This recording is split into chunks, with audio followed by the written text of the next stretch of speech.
দ্বিতীয় স্বাধীনতা, ছাত্র জনতার গণ আন্দোলনের মধ্য দিয়ে আমরা সবাই একটা নতুন আশা আকাঙ্ক্ষা, নতুন ভবিষ্যৎ, নতুন বাংলাদেশ দেখতে পাচ্ছি।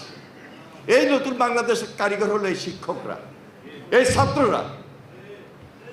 আমরা আপনাদের থেকে যেটা শিখেছি সেটাই বলছি, অন্য কিছু বলি না। তাহলে আপনাদেরকে আপনাদের জায়গায় আমরা ছোট করে ভবিষ্যতে রাখবো। কারণ আমাদের এখন কাজটা কি?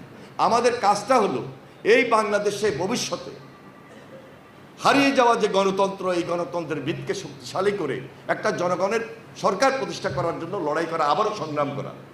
যতদিন পর্যন্ত সে অবস্থানকে নিশ্চিত না করতে পারবো, ততদিন পর্যন্ত আমরা দুর্বল জাতি হিসাবে থাকবো। ইন্টেরিয়র গভর্নমেন্ট, এই গভর্নমেন্টকে আমরা সর্বাত্মক সহযোগিতা করছি, সর্বাত্মক। কোনোভাবে এই সরকারকে ফেল করতে দেওয়া যাবে না। এই সরকার যদি ফেল করে তাহলে আমার আর আপনার বিপদ আছে। এই বিপদ থেকে বের হওয়ার জন্য আমরা এক এবং ঐক্যবদ্ধ থাকবো ইনশাল্লাহ। সেখানে আপনাদের সহযোগিতা দরকার করছি ইনশাল্লাহ।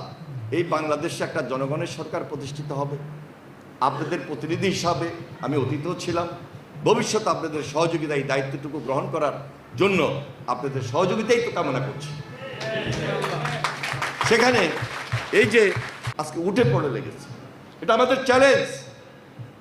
বিগত আন্দোলন সংগ্রামে যারা শহীদ হয়েছেন তাদেরকে আমরা স্মরণ করছি, শ্রদ্ধা করে স্মরণ করছি।